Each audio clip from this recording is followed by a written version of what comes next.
Сәлеметсіздер ме? Қазақ тілі мен әдебиет бірінші курс. Жаяу Мұса атындағы жоғары көпсалалы Ақсу колледжі оқытушы Галимова Сауле Женисовна. Сабақтың тақырыбы жастардың денсаулығы қоғам байлығы. Бердібек Соқпақбаев, 16 жасар чемпион әңгімесі. Оқу мақсаттары: прозалық шығарманы тыңдау, шығармада көтерілген жалпы адамзаттық мәселені айқындау, мәтін мазмұнындағы деректі ақпаратты толық анықтап, негізгі ойға өз көзқарасын білдіру және оны бағалау. Сабақтың мақсаты: білім алушыларға, яғни сіздерге тақырып бойынша көтерілген жалпы адамзаттық мәселені айқындауға үйрету, мәтін мазмұнын толық анықтап, негізгі ойға өз көзқарасын білдіру және оны бағалауға үйрету. Тілдік міндеттер: сөз тіркестердің мағынасын түсіну. Келесі сөз тіркестердің қоғам байлығы, салауатты өмір салты отанның аясындай сезіледі. Бағалау критерийлері: прозалық шығарма үзіндісінен жалпы адамзаттық мәселені анықтай аласыздар. Мәтін мазмұнындағы деректі ақпаратты анықтайсыздар, өз көзқарастарыңызды білдіресіздер. Дескрипторлар: білім алушылар, яғни сіздер сұрақтарға жауап бересіздер, дәлелдер келтіресіздер, мәтін мазмұнын анықтайсыздар, өз ойларыңызды білдіресіздер, оны бағалайсыздар, кейіпкерлерге мінездеме бересіздер, қорытынды жасайсыздар.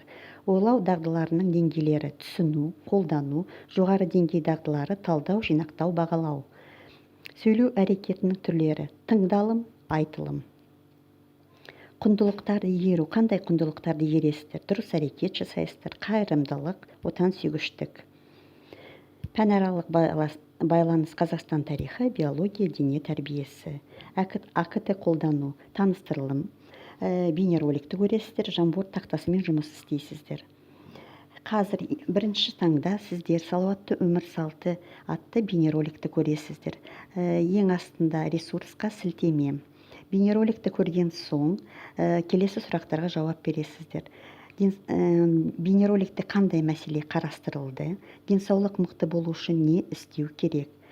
Келесі жастардың байлығы, қоғам байлығы тақтаға тақырып бойынша сөз, сөйлем, тіркестер жазасыздар Jamboard тақтасына. Енді қазір мәтінді тыңдайсыздар, содан кейін мәтін бойынша тапсырмаларды орындайсыздар.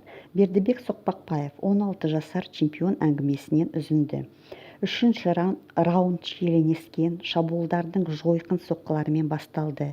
Әркім соңғы айқасқа барын салғандай, жұрттың жүрегін тітіркен терлік қауіпті жағдай жиі алмасып жатты. Екі боксшы да бірнеше реттен сүрініп тез тұрысты. Бір кезде Сандрестің мұрнынан қан көрінді.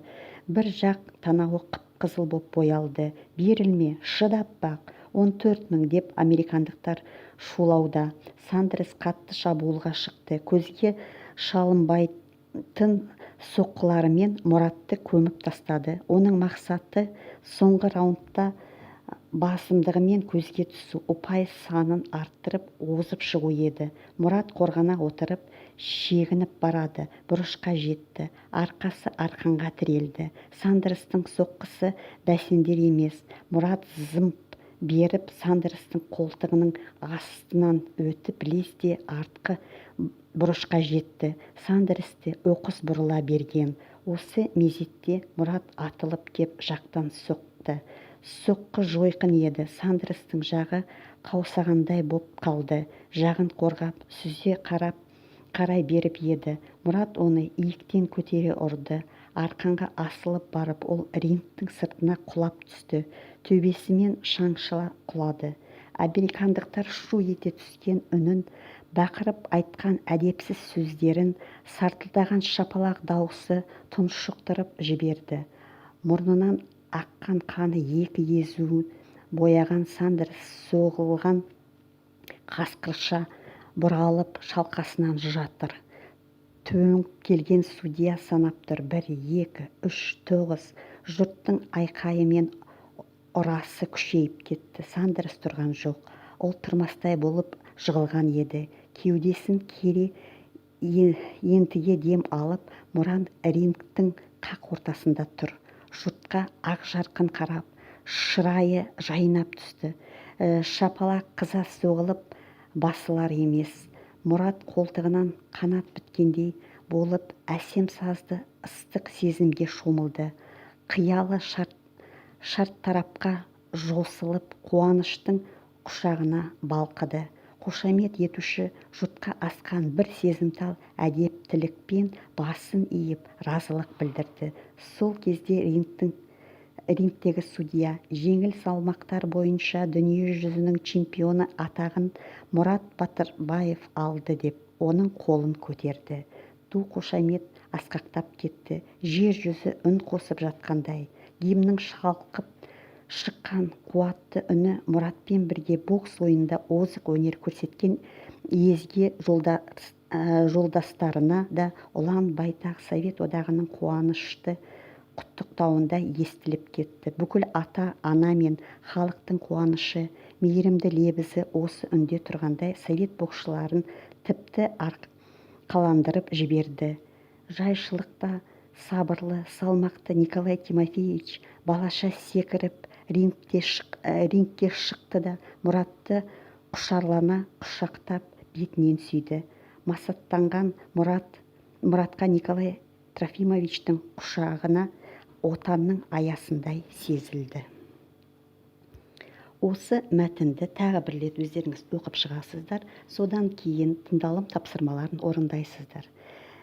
Мәтіннің негізгі ойын анықтайсыздар. Мәтіннен деректі ақпараттарды табасыздар. Мұраттың жеңісі отан үшін қандай мақтаныш, өз ойларыңызды ортаға саласыздар. Мәтін бойынша жалпы адамзаттық мәселеге қатысты сөз тіркестерді жазасыздар. Келесі оқылым тапсырмалары. Үзіндіде көтерілген мәселені анықтаңыздар. Сол мәселе бүгінгі күні өзекті ме? Ойыңызды ПТМ формуласы арқылы жеткізесіздер. Бірінші сөйлем.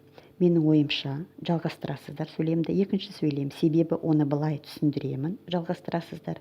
Үшінші сөйлем. Оны мына фактілермен, мысалдармен дәлелдей аламын. Соңғы сөйлем. Осыған байланысты мынадай қорытынды шешімге келдім. Сабақтың ең соңында 1 минуттық эссе. Тақырып бойынша сіздер үшін не маңызды болды?